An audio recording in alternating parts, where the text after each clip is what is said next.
Point minuscule entouré de vastes étendues d'eau sur une carte du monde, Tahiti fut longtemps isolé du reste du monde.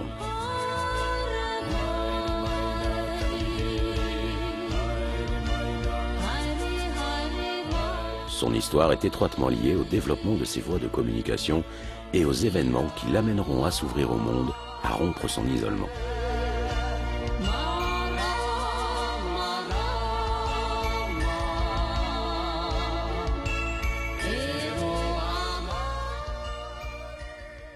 Des îles, donc, décharger sur le quai, décharger leurs sacs.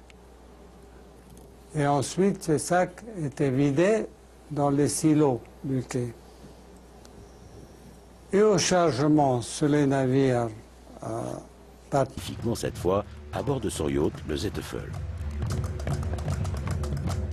Viendront les épopées nautiques de Thor Heyerdahl et du Kon-Tiki en 1947, puis celle de Eric de Bishop, l'homme du radeau Tahiti.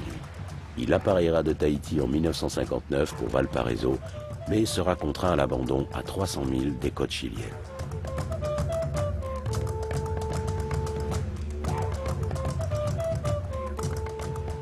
À la fin de la guerre, les liaisons maritimes avec Tahiti sont encore rares.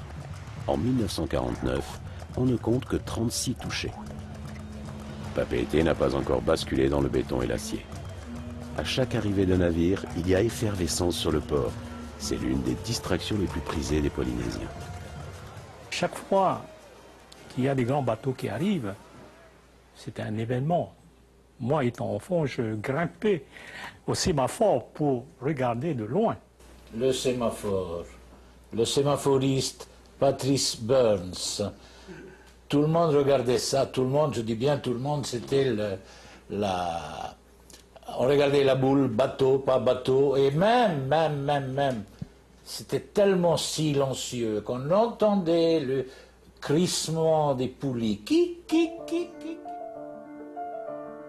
Cette même année, une nouvelle cale de halage est construite avec l'aide du fonds Fides.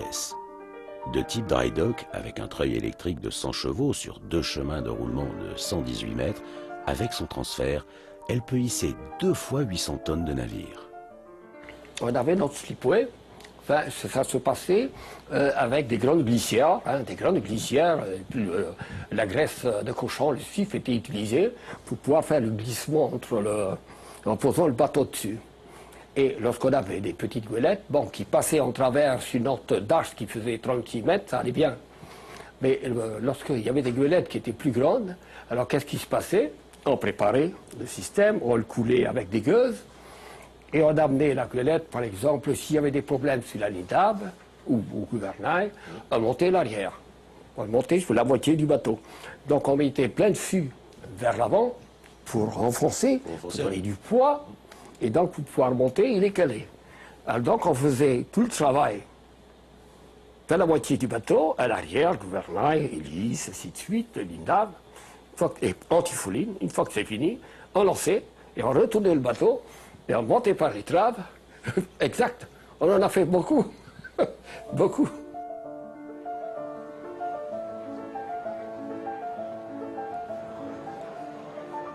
À la fin des années 50, les messageries maritimes mettent 2 nouveaux paquebots, le tahitien et le calédonien sur la ligne Marseille-Sydney.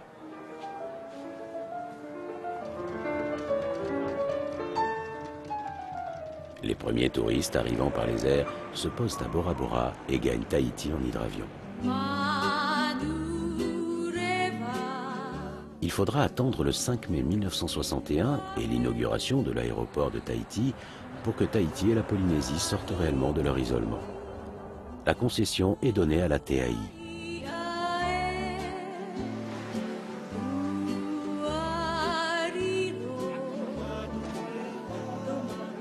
Désormais, Tahiti entre de plein pied dans le monde moderne. C'était le grand chamboulement parce que du jour au lendemain, nous avions un bateau par mois, quelquefois 2, quelquefois 3, mais c'était le grand maximum. Et du jour au lendemain, nous voilà avec le port encombré avec 3 bateaux. Quelquefois un bateau au large, attendant son tour. Donc, nous n'étions pas prêts. De 1960 à 1963, le trafic maritime double. Le port de Papeete est le seul à pouvoir accueillir les navires long courriers, à recevoir l'ensemble des marchandises importées pour l'ensemble de la Polynésie, le seul point d'exportation des produits locaux, mais aussi le centre de rayonnement du trafic interinsulaire. Les infrastructures portuaires sont rapidement saturées. Parce qu'il y avait 2 quais, hein. Les 2 quais ont 10 donneurs là-bas, c'est tout ce qu'il y avait. Hein. Alors, les bateaux, il y en avait presque autant. Les bateaux militaires, les bateaux, tous les bateaux de commerce, les caboteurs. Si vous avez un caboteur ou, avant de quitter les Tuamotu par exemple, la dernière île, on vous annoncez que vous avez 150 tonnes de copra, vous êtes content parce que le vent est plein. Mais arrivé ici, si vous n'êtes pas parmi les premiers, ou le deuxième ou le troisième, vous restez une semaine à quai pour pouvoir décharger le copra. Le copra a été amené ici en vrac, alors il faut pelleter, mettre en sac, tout ça. Et tout le bénéfice y passe. Hein. Les experts sont tous d'accord. Un nouveau port doit voir le jour. Le port autonome de Papeete est créé le 5 janvier 1962. Son premier directeur est René Lacroix. La décision d'implanter au Gambier le centre d'expérimentation nucléaire du Pacifique renforce la décision de moderniser le port.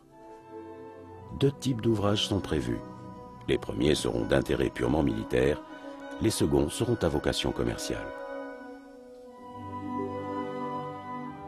L'étude pour l'extension du port est confiée à un organisme unique, le Bureau central d'études pour les équipements d'outre-mer, en liaison avec la Direction centrale des travaux maritimes et le tout nouveau port autonome de Papeete. Compte tenu de la vocation touristique de l'île de Tahiti, il convient de concilier une installation rationnelle du port avec un urbanisme ne défigurant pas la rade. 2 solutions se présentent alors aux architectes. Soit utiliser l'ensemble du front de mer de Papeete pour y installer les 850 mètres de quai, soit gagner sur le domaine maritime en annexant le récif corallien frangeant et le Motu Uta.